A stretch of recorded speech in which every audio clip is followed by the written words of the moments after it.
So, Nicholas, wonderful to have you on my show. Thank you for joining us. Oh, happy to be there. Yeah, great.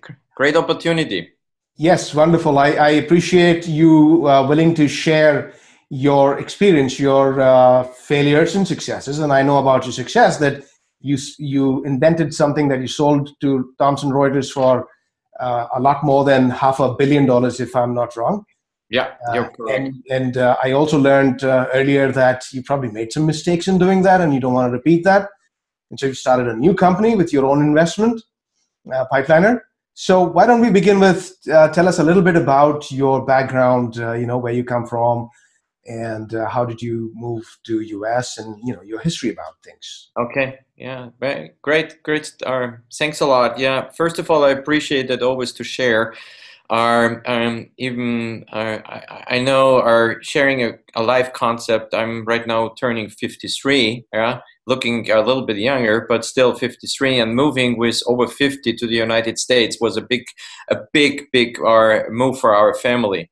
Not so many people are moving from Europe in my age. Normally they are settled, yeah.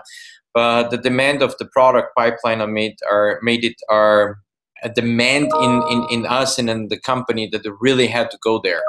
And so I think are interesting. I just go quickly back is I had when I started my IT really career and being in the IT, I never planned that. It was not planned by myself. It was just I have studied something completely different. I've studied Protestant theology on the University of Vienna, and I was a couple of years in the United States, and I did my master thesis in Los Angeles with the University of Southern California with a guy, Professor Miller, at that time. So you went to a seminary? No, I was at the university in Vienna, and then I was studying at the Fuller Seminary in Pasadena for a while. Yeah, okay. And I was always interested in technology, and for me, after a while, I realized that as much as I appreciate value, principles, and the mindset and consciousness, I realized that I'm not a pastor. It's not my thing. I'm not against Christianity or against any religion, but I found out I'm not a religious person. And when did you find that out? Well, it's interesting. Well, that's a long story. That's a long story.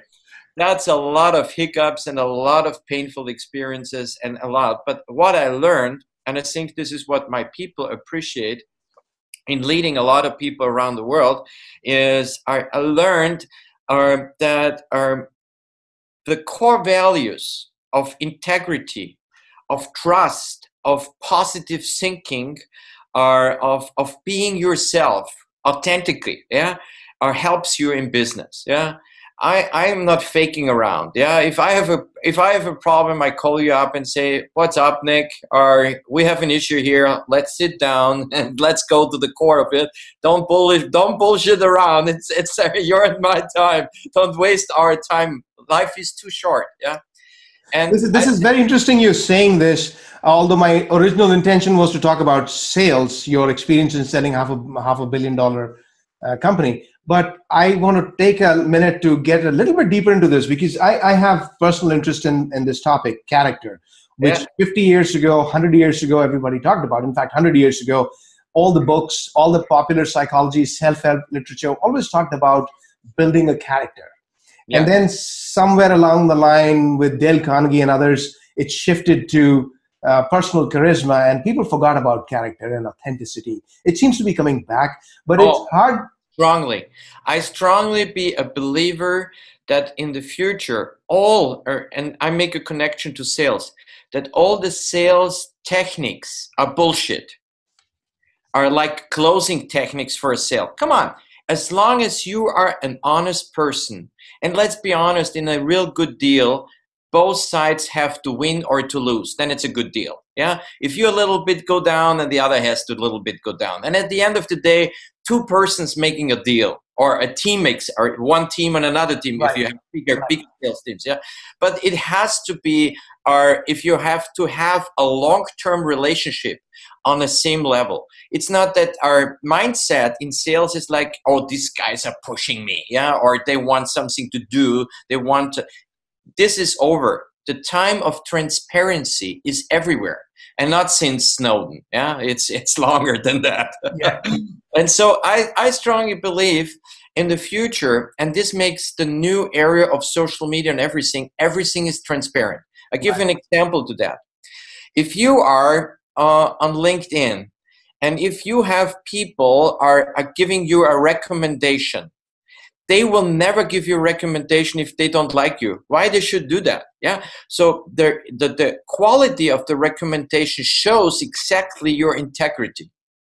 Well, there are some group of people who will give recommendation because it's a recommendation exchange, but then you pretty much know who's recommending whom if you've given 20 recommendations. But to your point, it is absolutely true that there is transparency. But what I want to dig a little bit deeper into the idea of character, that the traits of a good human being, of a human being of conviction as opposed to a human being of convenience, they are important. But I want to also add that, do you think that having a strong character makes you more successful or makes you more happy?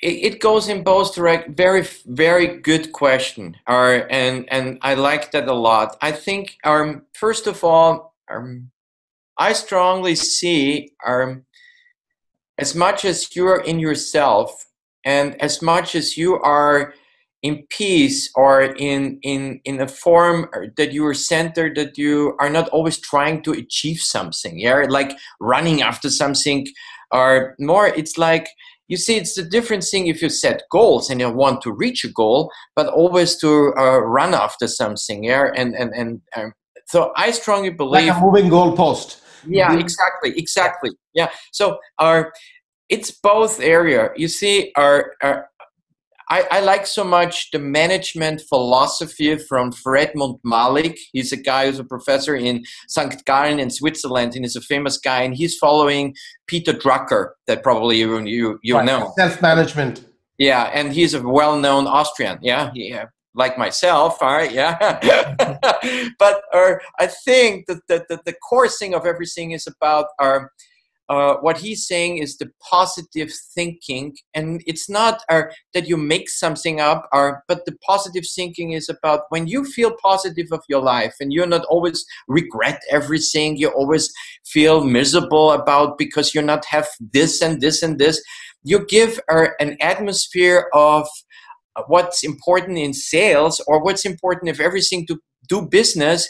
Hey, we do something together. Let's go there. Yeah, achieve the next stuff. And this is speaking to the other person too. Then he feels, okay, this guy is relaxed. He has a product, or he has a solution, or he has a service, whatever it is, but he doesn't push me in that area. And today, as we all know, everything counts on real content. And what that means, real content is not, I am making up a content.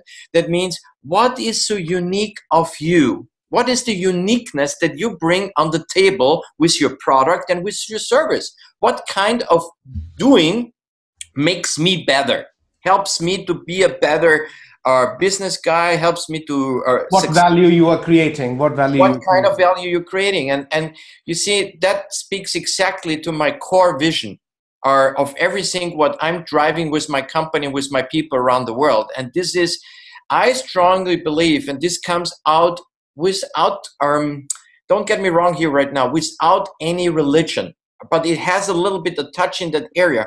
Because you see, I was this weekend last weekend with my son in the National Museum with my family in LA, and we were in the National Museum looking for an exhibition for the Silk Road, you know, when Silk Road from China to Europe. And the interesting thing, everything on the Silk Road was about trading.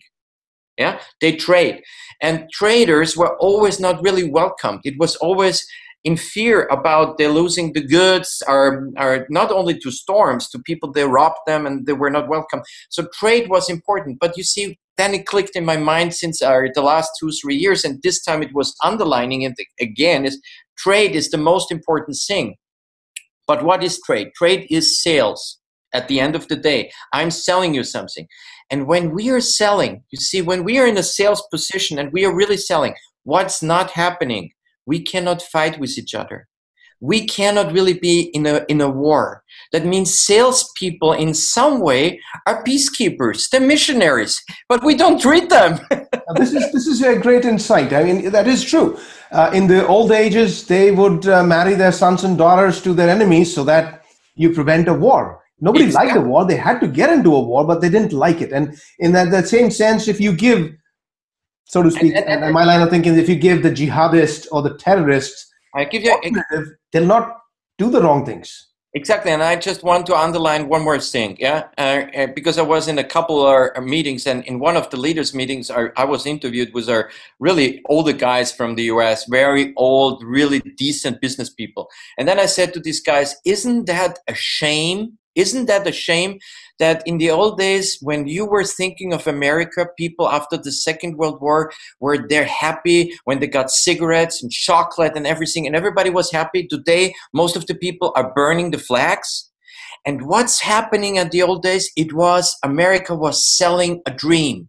It was selling a dream about we can change something for good and not to war. Yeah. And today, and this is all related to sales. Is all at the end of the day related to sales. And there kicks in my real core point that I was writing a book about, that it's salespeople are risk takers. They take a risk. Most of the people around the world living by commission, not in every nation, but in the developing countries, they have no base salary. They're not going home and say, I have 90% base salary and 10% commission. Come on, it's really different. So they live by risk. But we don't treat them as entrepreneurs as they are. And so I say salespeople are entrepreneurs in an enterprise, but they are not treated. If you're on a business cocktail, most people say, oh, I'm a CMO, I'm a CFO. When you come in as a sales director, oh yeah, sales director, yeah, okay. But they are the missionaries for peace around the world. Can you imagine if all salespeople in the US would think about that? Oh, we would have not so much wars around the world. Well, that's an interesting take. I do value that. And getting back to the character point, I also believe that character strengthens your core muscles, your core, and it helps you perform at your best. It's not going to make a Yugo car go like a Ferrari. So, if people think that they're focusing on character will make them succeed, no. But it will enable success in many ways. So. Yeah. Now, getting to your... But let me take in that one second. Character doesn't mean you have to be perfect. You have to be honest.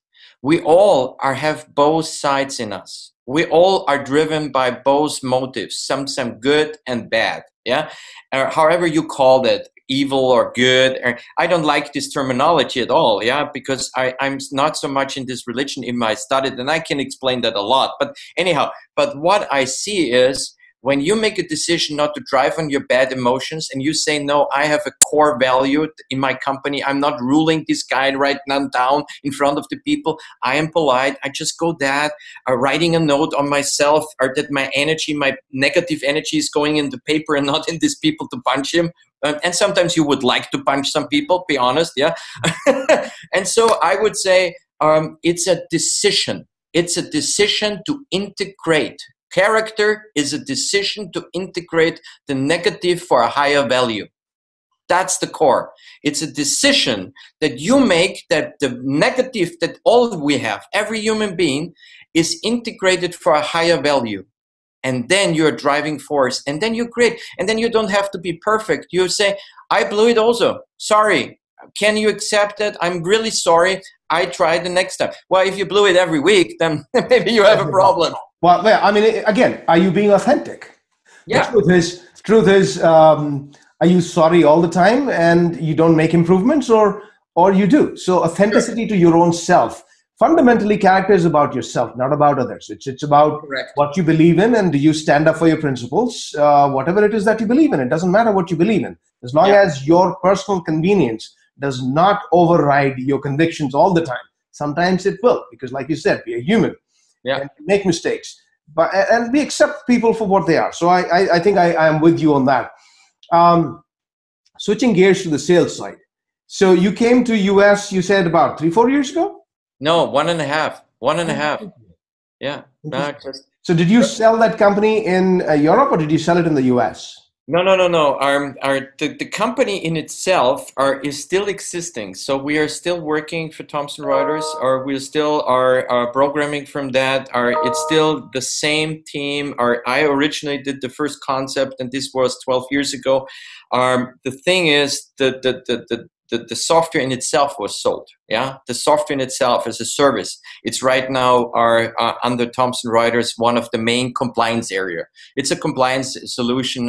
When you make money transaction, it's checking up the blacklists if you're probably on one of the lists, and showing who is the money flows, because the banks has a very hard time on the legal side, because nobody wants to get the money from Bin Laden. Yeah, who wants that? Yeah, and so for that reason, security compliance software. Yeah, exactly. It's a security compliance software, and for that reason, I realized, when I did that, as I said, we built that all up, and I did the management mistakes a couple of years ago. I realized I cannot do anything. Even my brain was there in the compliance area, and I was there and said, okay, I cannot scale. I'm get normally paid as my company is doing, and so I said, okay, then I have to do something self, because I am the brain. We laid that out in many areas, and you see, the brain is today not always valued as it should be. Yeah, sometimes marketing is much more valued than other things, and anyhow, but this is a different topic. And so I was then realizing, okay, I have to come up with something new. And luckily, I was invited by IBM internationally by a meeting, and it clicked by me that one of the core problems today is sales. And why? Because in the 80s and then in the 90s, we had these different waves. And one of the waves was corporate identity, corporate design, and then PR. And everything was geared around this area. But in the last couple of years, I realized, and not myself alone, that sales and marketing has to go together, real together, because it's process orientated. You cannot do sales without marketing, and you cannot do marketing without sales. And so when I realized that, I saw in searching around the world that most salespeople say CRM sucks. Yeah, they don't like it. They say it's for bookkeepers. It's a data collector stuff. They are not treated as entrepreneurs. They are not treated like risk takers. It's not for them. And so I realized it was always programmed from a servant-client structure. That means it's classical. The sales manager says this is the structure, and the guy is just a data collector. And they don't want that. You see, This is not what they want. And so concept-wise, I realized there is something fundamentally wrong in that area. And so we digged into that, and we started to doing that. And we're still in the process, yeah? It's a process. It's not something finished, yeah? And even we're out there, we're gaining a lot of customers around the world. We are right now in 6 markets. We are in England, in the Nordic, in India, in Germany, in Central Europe, in the United States. So it's running quite well. I'm very happy. And I think we are a game changer. We are changing. And that it's not so much about the product as the philosophy behind, as I said before, treating salespeople first differently, to value them more, give them a new identity in the area. You are entrepreneurs, guys. You should be treated. And so the mindset and the whole industry is shifting from solution selling to insight selling. And that means that the industry is shifting, that a salesperson has to be much more in the area of really understanding the business of their customer, and not only of the pain points of the customer. And then coming up with the solution and say, this is your pain, and this is my solution, and here it's clicks. This is over. The next wave is about understanding the need understanding where the company is going and coming up with a new concept, with insight. Yeah, Harvard Business Review was writing a very good article almost 1.5 years ago about this new area of insight selling, and there is a lot of books out there and stuff like. And so, this typical is an act of knowledge, gaining knowledge, and so for that reason, some salespeople always fear about, oh, I'm getting so much data out of me. Come on, when you are the person who gains the knowledge, it's in your brain. You cannot do that. You cannot. So fear is not a good driver, because you see, fear was always a driver of putting data into the system. Then I can be replaced. Good people cannot be replaced. They are always welcome. Good people, come on, if you're, how you don't need fear. If you're authentic, if you're a cool guy, if you really are knowing your value and you're a good worker, you're not lazy, and you just really want to achieve something, everybody welcomes you. Why? So why there's fear? Yeah. So I see here a tremendous change, and this is what's happening around us. Yeah. This is really, we have found a cause. And if we make out of the product and the vision and the philosophy and everything, each company I would say, using a system that helps them to minimize their risk minimizing, then each company would be a little bit more healthy. And this is all about, yeah, making. So you're saying that the shift.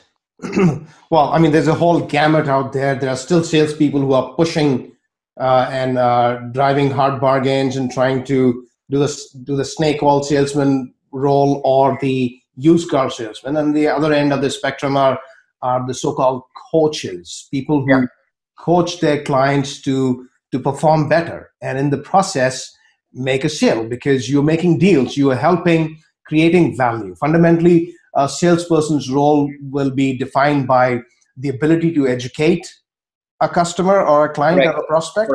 Correct. The ability to bring domain knowledge and expertise. Exactly. And the ability to coach.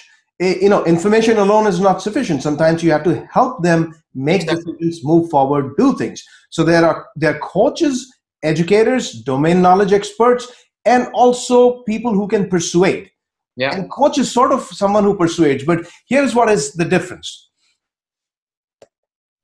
When we take away the idea of selling from it, you will clearly say that, look, if I'm going to bring value to this person in front of me, then I will persuade. But if the value is non-existent, then my role is really to move forward and find the person for whom I can produce value, because I'm doing something, my company is doing something, we are hopefully creating value. If you're creating value, then it is for somebody, and you identify the right people and persuade them to take action, as opposed to, well, I'll sell something to this person. And those are the two ends of the spectrum. So you're saying that the insight selling is more like coaching the right person to act in their own benefit. Yeah, definitely what you said is correctly 100%, and I'm on your side. I even would go deeper into the area that are out of the internet. Everything has changed, because you see today the buyer is much more informed than any time before in history. Yes. And so the buyer is right now even collecting much more data before he's even close to a salesperson. Right. He knows probably even sometimes better everything about the competitors, yeah, and he can tell you everything. So I think the pushy sales time is over, because the buyer is so much today informed of the transparency. You see, the world gets transparent. And in a transparent society, you cannot any longer push anything, because you see, why should the buyer be pushed? He said, come on, will you help me? The first question you always ask, what you help me? And look at what's happening in marketing with the content marketing. There are a tremendous content out there with knowledge that people are giving out for free. Yeah. They just give ebooks like we do. We have right now 25 different ebooks on sales, on lead management, or pipeline management, opportunity management, or whatever. So we give that all out for free, because we are educating, as you rightly said, the customer. So the customer don't want to be pushed anymore. He wants an honest, decent talk. And he wants to say what you contribute to me that helps me. And I'll take it to one example. You said honest, decent talk. And that really resonates, because think about this. You go to a physician, and excepting in exceptional cases, you pretty much pre-diagnose yourself. You have so much information out there. I know of people who are not physicians who know oftentimes of their ailment a lot more than the physician, literally. I mean, I know of one friend of mine, for reasons he had to understand ovarian cancer, and he spent a lot of time. And he says, I can argue with my physician who's a specialist. It's no longer the physician telling me. It's partnership of treatment planning, where because I have spent time educating myself, he's not going to educate me any further. He could help me. Now what I need that doctor says is experience in guiding me and helping me take action, not information. Information is not everybody doesn't study that much. But in most cases, if I want to buy a CRM software, I pretty much know what's out there. I studied. Now, when I'm talking with someone, I know whether you're authentic or you are actually taking me for a ride. And oftentimes, within 2 minutes, I know if a salesperson is trying to push me. I say, look, you don't even know your own product. Please don't bug me.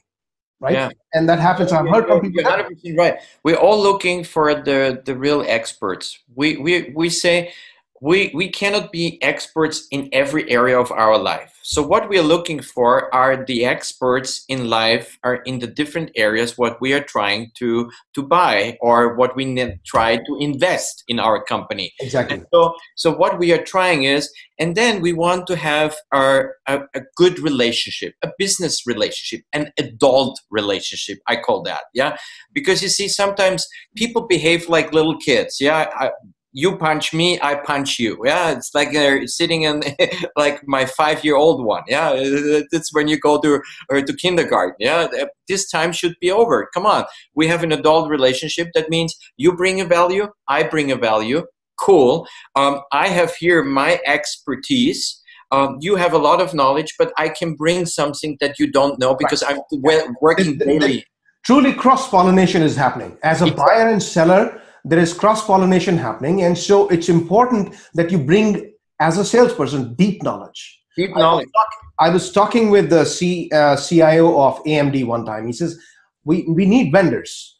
But we want a vendor to come who knows my stuff, not someone who's trying to find out from me what I need. He should have, or she should have, deep understanding of what my needs are, understand other players in the market, so that I can resonate with him and understand what really needs to happen. That level will come only when you talk to a physician who's actually been in that business for a long time. So I read up everything about ovarian cancer, for example, but when I go to a physician who's a specialist in that area, I can talk to him. I know the information, but I need to get that sense of comfort level that you know what you're talking about. This is why I like so much, or what Steve Jobs has really started in that area. And I often go in Santa Monica to the Apple store, And for me, the fun part there is when I'm with these guys there, I spoke with the head guy, and I asked him how you guys are really selecting your people. And he said, we don't select techies. We select people with social skills. Because when you go in an Apple store, the most important, you see there is no any longer desk behind you can hide yourself. Everything is around and moving. There's nothing where you go and pay because they have it in their pockets and you immediately pay. And it's about dialogue. What's your problem? How I can help you? So they are looking always for people with social skills, and then they train them in a good program, so that they really know about the technical issues. And then they have different kinds of people. They are better trained in some, I would say, classical support issues. But when it comes, this is the future. And so I'm so optimistic about our world future, because the world is changing exactly to that. You go there, how you are treated. You're treated as someone who has a problem, and you want to that you get help, yeah, and in a nice way, in a cool way. It's not like I'm this little customer and he is the vendor. And no, come on, it's world is changing, and this is good. This is good, but we have to treat the people like that. And I think this old concept of top down is over. It's over, and we have to say it is over. Because when you're like, I have a tech company, yeah, I have so bright people around me. It's unbelievable. Guess, come on, okay, I'm the CEO. Okay, I can say you have to do that. But at the end of the day, I'm happy if they work for me. If I'm honest, yeah, because If you're hired correctly, then you really value them. If you haven't hired correctly, then it doesn't matter. Exactly. And you wasted your time anyways. Yeah. So I think the game, the old game between employee and employer and between customer and salesperson, come on, this is all old stuff. I think in the future it counts what value you bring, how you communicate that. You need social skills a lot. But not only social skills are also not, this is not enough. Yeah. And that's why, to your point of character, because, the authenticity becomes even more relevant because, when I'm coming to buy something, especially in a B2B space, yeah, it's my job to know what I'm doing. Therefore, since all the information is out there, if you're coming to sell me something and if I'm truly interested, then I have done my homework. Exactly. And if you're not authentic, you will lose the sale before the sales process starts. Yeah, sure. That's and for that reason, the driving force is really to give these people a tool. This is what we aim to do, and I think we do a good job, and we are getting better. I'm not saying we are there where I'm so happy. It's about resources and getting out, and we are releasing constantly. But we have this vision, and I think we're doing good. And so, and that's why I bring the idea of coaching in here because coaching is a very fast-growing industry right now, executive coaching. And why do you need executive coaches? You would think that CEOs don't, they are at the top of their game. But almost all top level, now I wouldn't say all, but 60% by some data, C-level executives in the Fortune 1000 companies have executive coaches, not one, maybe many. Why do they need executive coaches? Because we are human, like you said. We may have the information, but then we still need to act. And as I call it, business is not a cognitive experience. It's an experiential experience or learning. So a coach comes and helps you move from point A to point B, where you might be wasting time going the wrong way because as we humans are, we have a tendency to drift and so many mistakes that we have.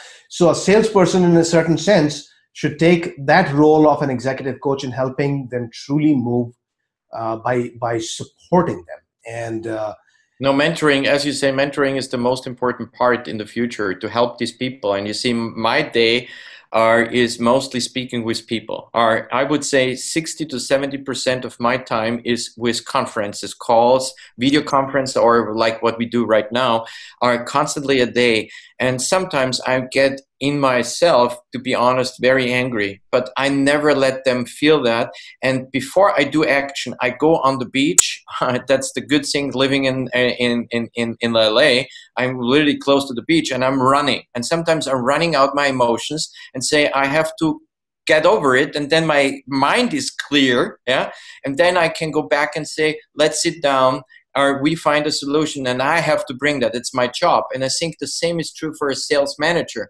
He has to more help his sales force and not always collecting the data because he's not even leading his people. He's just today sorting out the data, and then the day is over and he's not speaking with the sales guy that he should mentor. It's about sales management is about helping the sales reps. It's not about data. The data should be visible for everyone. Yeah. It's more about human being. It's about action. And so everything right now gets to the transparency because we all have to be transparent. It's ending up in the area. If you lead, this is what I say. If you're a leader, come on, stand up. If you stand up and someone is following you, you're a leader. You're not a leader out of your title, what title you have. Yeah. And so leading is more serving in some areas. You serve your people, you're there, you care for them, you give them the feeling.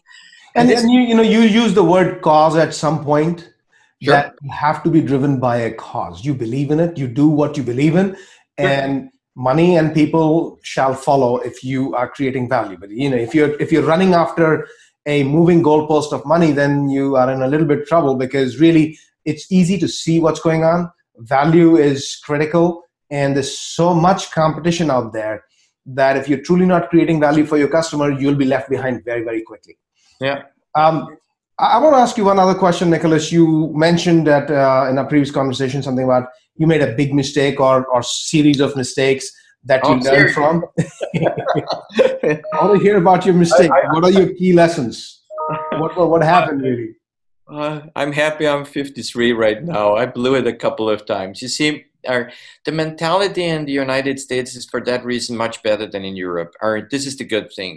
If you blew it there, it means in my home country in Austria, Vienna, you are just black marked. Yeah, or it's like, oh, he runs a business, and here the people say he's wounded, he will do better, mostly. Yeah. Yeah. I think that's the mentality, and I love that. And it's more driven learning. Let's say, be honest, all what we learn in life is out of mistakes. This is the learning curve. In the good times, as much as we all appreciate the good times, and when we are really doing fine, learning, we do, sorry to say, in the hard times. Yeah, and nobody likes that. And I learned a couple of stuff in my hard times in leading people where I just blew it. I have to learn that to overcome that yelling is not a good thing. Yeah. Even sometimes maybe you're right. You should yell, but don't yell at the people. It's not good. Anyhow.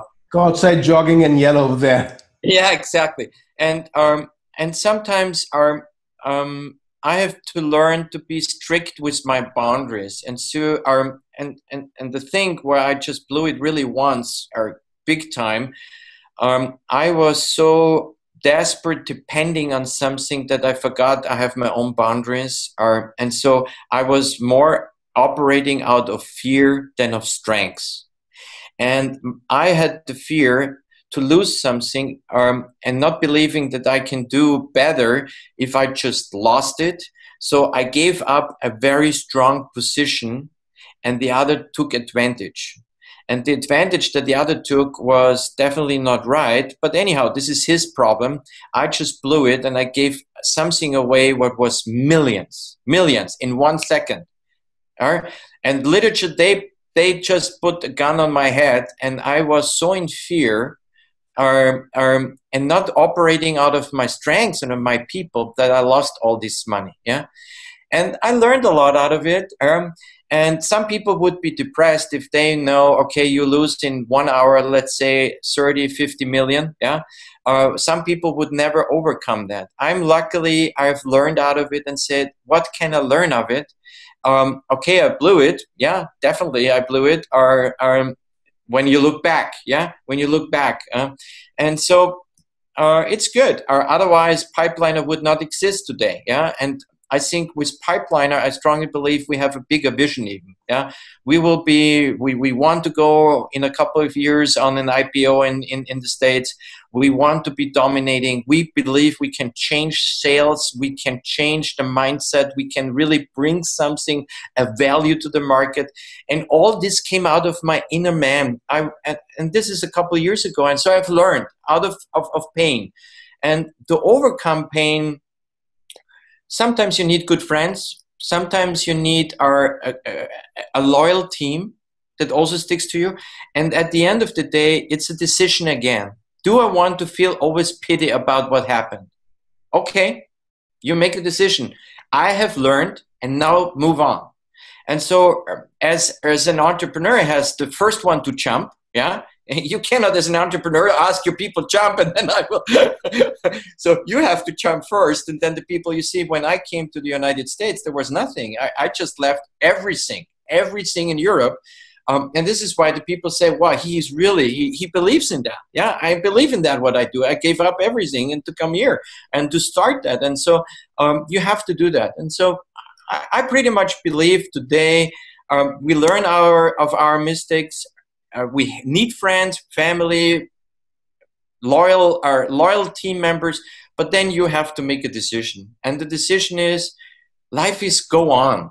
Life is go on. And at the end of the day, money is important. Yeah, there is no question. Yeah, but it's what you then do with the money. Yeah, it's more the doing with the money. And so I have some of my personal heroes. I admire some really cool guys out there in the world, what they do with the money. Wow, some of them are really cool. Yeah, and buying boats and stuff like that. It's okay for them, but there's this research trend in the last 10 years called positive psychology. Yeah.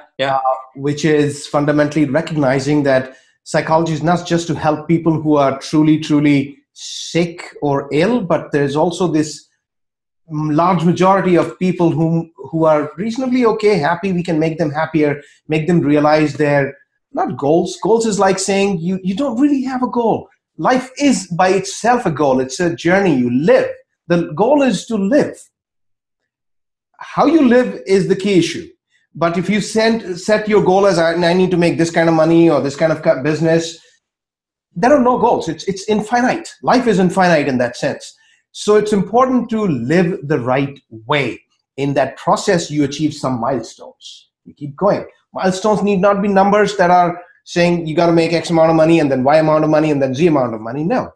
It's about living peacefully, happily, doing the things that are the right nature for you to do, create value, and move on. Now, in the process, you enjoy a boat if you can, fine.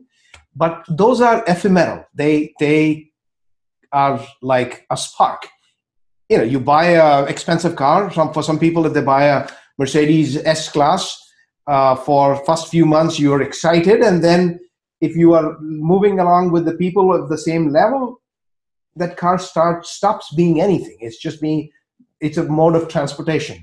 Exactly. Right? And so it's for a short period of time. That's why ultimately you can have a lot of chocolates, but eventually it goes out of the way. So what you do with your daily living is what is important. Exactly. And how you learn and how you grow. And you're right in saying that, look, what happened. Hopefully you had a good time while doing what you were doing. Otherwise, it's all pointless. And people, you see, the people that they are today working in a company, whoever the company is, they are all looking for a cause. We're all looking for a bigger purpose. Our people want to have a meaning in their life, yeah. And if you give them something where you say you contribute a little bit, yeah, you have to be realistic, a little bit for doing the world the next level, for doing better in business and real, not in some mystical stuff, like real stuff where you bring it down. Then people are much more engaging, unbelievable engaging, and they say yes, we can do that. And people are most of the people are good people. Most of the people are good people, yeah, and they need our guidance in that area in helping to see this bigger picture and saying, come on, we can do here something. And I think when companies doing good, the surrounding is doing good, because then the family better supported, our people have enough income, or they are not as stressed, you see. And this is what I strongly believe with sales. When you have salespeople and most of the people not fulfill the quota, we have a certain percentage, they're really high, very successful, yeah. But the rest of the gang, yeah, is struggling on a daily basis, yeah. And if they have a mind shift, and if they feel more welcomed, and if they feel more valued, if they have a tool that's really helping them, and you make them their daily life a little bit better, then he goes home and he's not stressing his wife, his kids, community is getting better. And this is all about. Yeah, I just as you were speaking, I realized something. I'm a statistician by training. My doctoral work was in stats, and one thing that is known in most of the people who have studied quantitative sciences is the 80-20 principle. That 80% of the productivity comes from 20% of the people, 20% of the productivity comes from 80% of the people. On the other hand, there's this concept called item response theory in measurement, where the easiest way to explain is in education that you expect a person to be performing at the 50% level. The tests should be such that you should have a 50% chance of doing well, so that you have enough challenge upwards and enough success downwards. And that's the way a test should be structured. In that sense, 50% of the people should be doing well, or better than the average. That's what the average should be. It shouldn't be 80-20. Something is wrong with society if we are seeing human behavior, and which is why 80-20 principle exists. It's always 80-20. That's the way we see it. But in my mind, if we can make it 50-50 in any phenomena, then we have achieved something valuable by doing it the right way. And this is about everything comes there where we are pushing it about education. I strongly believe to educate, educate, educate. You see, if you would be educated in some areas, what you said before about some medical problems, you would probably not do so many other stuff. Yeah, and we have right now in California a push for organic food, because a lot of the other food is really unhealthy. I see that. Yeah, so our organic food should be normal. It should be normal. Why we are eating that stuff? It's, the consumer has the power, yeah, and most consumers don't see themselves as really powerful. Yeah, they see always the gigantic companies, they are that powerful. That's not true. The consumer has the most power. Because if we want organic food, we'll get it. And this is very exciting stuff, because I think it's important to know the difference between information and awareness. We have all the information in the world, but still people are not buying organic. Everybody knows technically that meditation is good stuff. There is all research that shows meditation is good stuff. People don't do that. Why? Because they're not aware. They're knowledgeable but not aware. And the role of a salesperson is to bring knowledge into awareness and say, look, or a coach is to bring knowledge into awareness and say, look, you need to do this. And my favorite example is, and I know cholesterol is bad in general for you, right? But your awareness and my awareness is very different from that awareness of a person who just had an heart attack. Yeah, that's true. He knows cholesterol much more than you do. Because it's in his awareness. And I think that's very important to help people become more aware of. Wonderful talking with you, Nikolaus. You too. I'll be in touch. Good. Thanks a lot. Goodbye. Bye.